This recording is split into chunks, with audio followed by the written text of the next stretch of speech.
Gunshots. Yeah.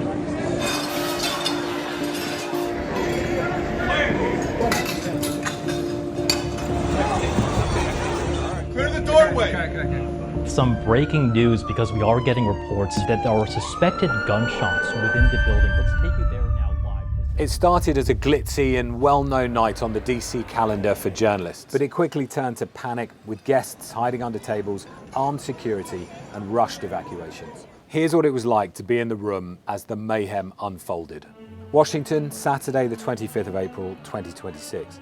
It was the annual Correspondents' dinner, where journalists who cover the White House are invited to a gala in the Washington Hilton Ballroom alongside political figures and often celebrities. It is an American press tradition that dates back to 1921 and historically is attended by the sitting president. But this was the first Correspondents' dinner that Mr. Trump has attended as president. He's previously declined 5 invitations. His prior boycotts of the dinners have been seen as part of his attacks on the mainstream media and journalists. President Trump, the First Lady Melania Trump, Press Secretary Caroline Leavitt, the Vice President J.D. Vance, and others were all on the table on the main stage. Donald J. Trump and First Lady Melania Trump. These are videos that me and other colleagues filmed on our phones throughout the night. It was about 8:30 p.m. at this point. So far, we'd seen the official entrance from the president, heard the national anthem, and a speech from the chair of the Correspondents Association, and eaten our salads, when suddenly chaos erupted.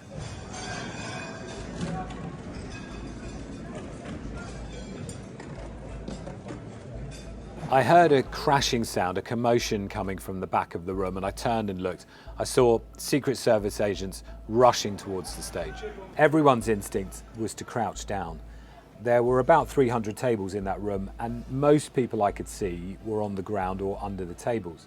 We didn't know what had caused it, but colleagues at a table closer to the back heard gunshots before the pandemonium broke out. Yeah, it was gunshots right up there. The gunshots. Yeah. I was shocked when I saw that sound of crashing and people rushing in from the front of the room. It had a kind of domino effect on everyone there. Although quite quickly, as we were down, it did feel like the room was secured and that the agents had things contained. The next time I looked up at the stage, Mr. Trump and everyone at his table had been evacuated.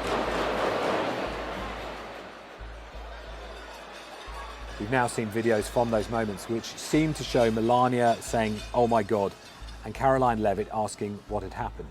Then we see J.D. Vance and Donald Trump being rushed off stage by the Secret Service. Cabinet members like the Health Secretary, Robert F. Kennedy Jr., and the Defense Secretary, Pete Hegseth, were also guided out. I'll film it.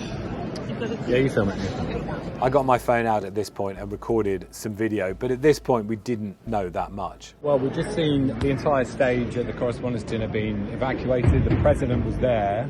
Everyone here, you can see, is under the tables at the moment. We saw security forces rush in. Security forces armed with guns were now...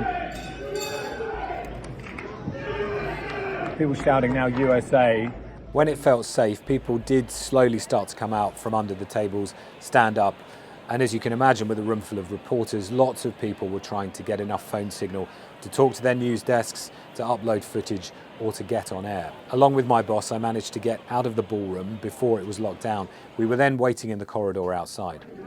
Well, we've just left the main ballroom area, and a lot of commotion, a lot of fear, a lot of panic in the room. Now I've just come out and spoken to one of the what appeared to be the hotel staff, said that there were gunshots. Next, President Trump was posting on social media, saying he wanted the show to go on. By this point, we were being ushered out towards an exit. I saw a lot of people being escorted out as we left as well, and I spotted the FBI director, Kash Patel, along with Erica Kirk. She's the widow of the conservative activist Charlie Kirk, who was assassinated last year. He was consoling her. I saw a lot of that kind of thing. The mood was shock and a sense among the journalists of having to switch from experiencing what was going on to covering it. The president, meanwhile, was motorcaded back to the White House, where he'd wanted to hold a press conference. And that was packed full of reporters. Many of them, you can see, still in their black tie, waiting to hear more about what they'd just witnessed. A man charged a security checkpoint armed with multiple weapons. and he was taken down by some very brave members of Secret Service, and they acted very quickly. I heard a noise and sort of thought it was a tray. I thought it was a tray going down. You know, I've heard that many times, and it was a pretty loud noise. And it was from quite far away. He hadn't reached the area at all. They really got him. But so it was quite far away, but it was a gun. The man has been captured. They're going to his apartment. I guess he lives in California. And he's a sick person, a very sick person. The suspect was named as 31-year-old Cole Tomas Allen from California. The gunman was said to have shot a Secret Service agent. He stormed past one of the metal detectors in the hotel, the floor above the ballroom. Officials said he had a handgun, a shotgun, and multiple knives. The federal agent who was hit was said to be saved by his body armor. Now, Donald Trump has said that the Secret Service did an excellent job in protecting him and other officials. But lots of questions are being raised about how a gunman could get as close as he did to the president once again. First, there was the assassination attempt in Butler, Pennsylvania in the summer of 2024, in which a bullet clipped his ear. 2 months later, Mr. Trump was rushed to safety when a gunman was spotted hiding in the bushes a hole away. This time, all the roads had been closed around the Hilton for hours before the dinner, but security at the venue itself was clearly pretty porous. Only a ticket was needed to pass the scanners. We didn't have to show ID, and bags were only checked by hand. The suspected gunman was registered as a guest at the hotel, raising more questions about securing big events attended by the president. The theme of the night was the First Amendment, marking the value of reporting and journalism in a world where it feels increasingly under threat, and amid a big standoff between a president of the United States and the media.